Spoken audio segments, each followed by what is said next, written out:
Hello viewers, welcome back to theNOVABUSfan. Welcome to another in-transit vlog. It's been a little while since I made one, probably since July? August? I think it was August that I made the last one when I was doing some train spotting. Vlogs, generally speaking, are not necessarily meant to be all the time. It depends on how you go about it, and lately I've been doing a lot of other content, varied types of videos, so vlogs haven't really been the main way I've been trying to get it on YouTube lately, but I wanted to make one and do something a little bit different, break from what I have been doing lately and break it up a bit, because that's kind of the whole point of this vlog format, is to do that here and there. And in this particular video, it won't be like previous vlogs, because I'm not going to really go on a lot of transportation watching, I guess you could say, fanning if you want.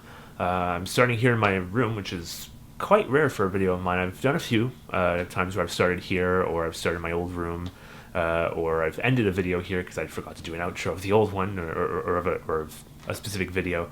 But there's a reason I wanted to start here. It's because I wanted to show you something that I just got in the mail today that pertains to videos, and pertains to particularly a couple of my recent videos.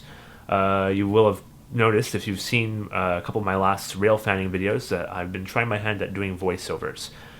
Because I've really taken an interest to that, taken inspiration from a couple of other YouTubers that I watch. Specifically, Danny Harmon, Distant Signal, a rail fan from Florida, who's a really big rail fan from Florida. Really great videos. I've been watching his videos for years. He has this radio voice and whatnot. I think he used to work for a TV station, or still does, I don't know. And yeah, so he has this radio voice, and he's already done a lot of voiceover work in his career.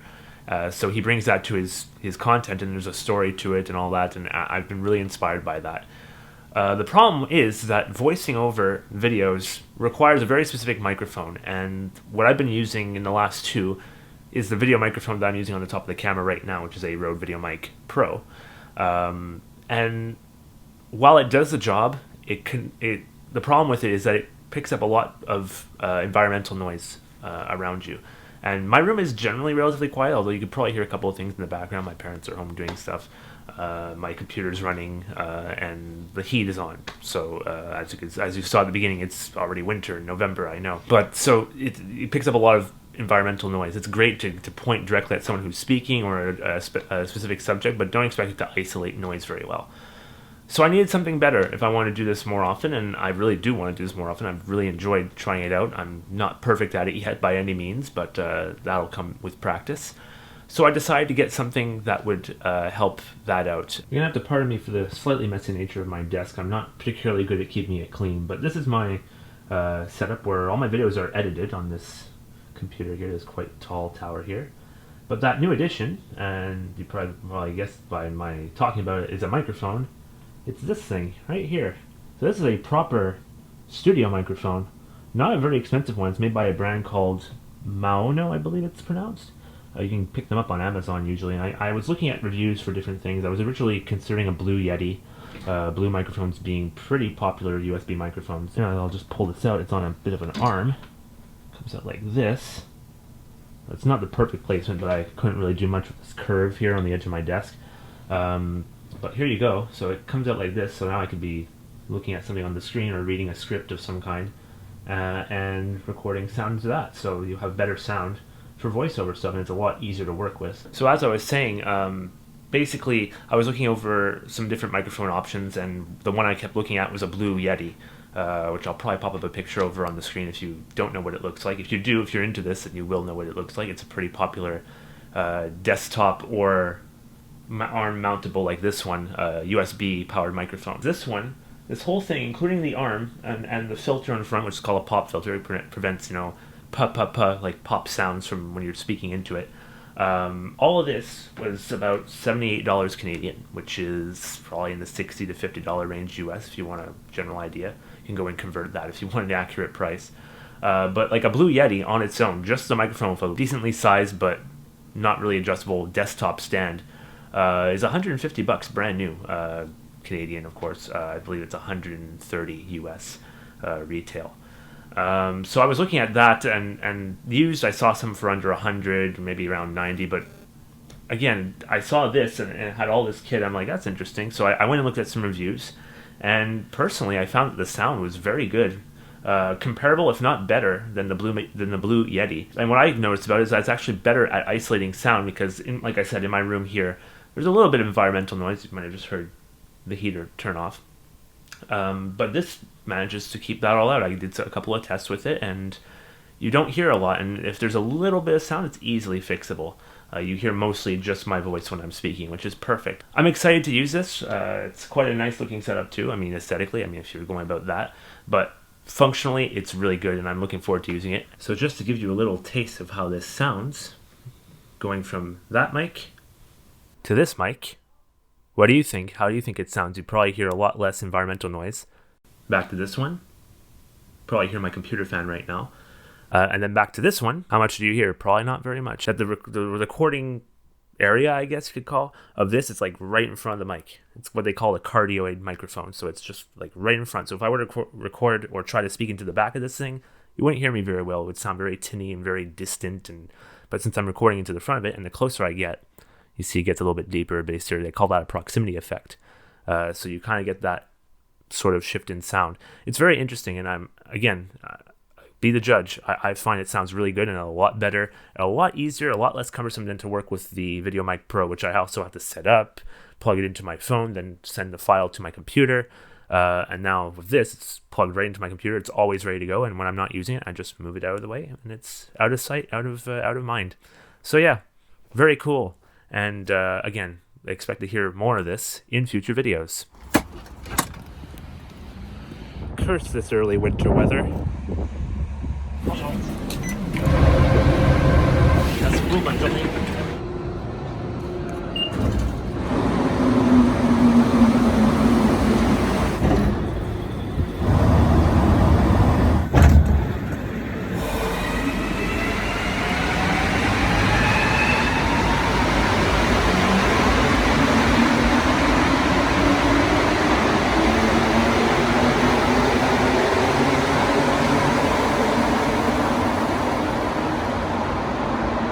What, you expect me to stay home for the entirety of that video? Anyway, as you can see, I wasn't lying when I said it looks a lot like winter. It's November 15th for some context.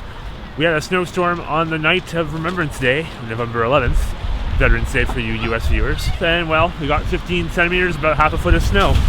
And now it's sort of half thawing. It's weird, really weird, but Onska, it is what it is. Winter decided to show up early this year. That's the Kerry Expressway, a very busy and traffic-filled highway, as you can see. I don't know, I just felt drawn to come up here. I don't come into this area very often. There's some pictures I wanted to take. Brought my camera to do some of that. And yeah, that's what we're going to do. Well, that's what I'm going to do. But I figured I'd continue this vlog a little bit longer. Admittedly, this isn't the most transit-focused in-transit vlog, but this vlog is supposed to be freestyle, you know? It's supposed to be whatever I deem fit to film at any given time. Whether it be trains, whether it be a mix of everything, or just a talking head sort of video like this one. So we shall continue. I'm going to go and take a picture of something that I just spotted, and yeah, have some fun with that. I'm going to try and give the ultra wide its first shot in the snow. First time I've used it in winter because I got it in summer. So hey, if you want to see the pictures, Ben Lewin Photo on Instagram. I've always linked it below. It's still there for you guys, so give it a look. Choose your side, both figuratively and literally. This is really cool. Took a few pictures of this thing in this quite snowy environment, as you can see. Classic Montreal winter environment. Yeah, I've known about this thing for a long time, this mural. I've seen it a bunch of times, but I just recently, well, just today, got the idea to come and take some pictures, especially with that ultra-wide lens, which I'm sure. No, it's just a really cool aspect to see this. And you see you have X-Wings up there, Yoda, and Darth Vader on the side. And a couple of other ones like that, as you can see over there. Really neat. So one last thing I wanted to mention in this vlog, probably the shortest in-transit vlog ever now that I think of it. But again, kind of a different approach to this one than other ones I've done, so it's fitting. But I kind of just wanted to, you know, ask you guys as usual how you've been enjoying the recent content that I've been posting since I've started really getting back into it and posting more. I've been really happy with doing that, as you can probably tell, considering I'm making it more, and I'm making more content in a more motivated manner. I'm just more interested in doing it now than I was before. And I guess it's a testament to the fact that this thing, my phone, makes amazing video. I didn't know why I didn't think of it before. It's light, it's easy to carry around, I can take it out anytime I want and just start filming. I don't even need this microphone setup. I just use it when I want to purposely make a video, but I don't have to use it, which is the beauty of it, and it's just really great. I've been enjoying it a lot, and I'm hoping you can see the improvement as a result. Let me know in the comments below. I want to know what you guys think of all this new content. Of course, I've been trying to be as varied as I can. I've been really into trains the last little while, so I've been posting quite a few train videos. I did that bus montage up at TCV during a nice rush hour. Now that it's winter though, it brings on some other opportunities for video. I want to know what you guys want me to film. I want to get some ideas from you guys as well, because you guys, your opinions always matter. Of course, that's why I do these videos. Not just for myself, but I mean, a lot of it's for me because it's a passion project. It's just out of pure enjoyment that I do this. But I also like to know what the viewers want. Of course, I mean that's kind of the whole point of making content for an audience, is listening to them as well. So do let me know in the comments. I'd love to hear your feedback. And this is Côte St. Luc Road. That's it. That's this main street here in NDG, just near Villa Maria. And I'm going to keep walking a bit before heading back elsewhere and carrying on with this day, which is almost over, sadly, because sun sets earlier. What you gonna do? Anyway, I hope you enjoyed this video. If you did, like it up. Be sure to subscribe, get notified if you want to. Leave a comment what you think of the videos and what you want to see in future videos. I always love listening to your feedback. And I guess I'll catch you guys in the next one. Hope you have an excellent day, an excellent weekend, and an excellent early beginning to winter for us Montrealers. Anyway, guys, peace.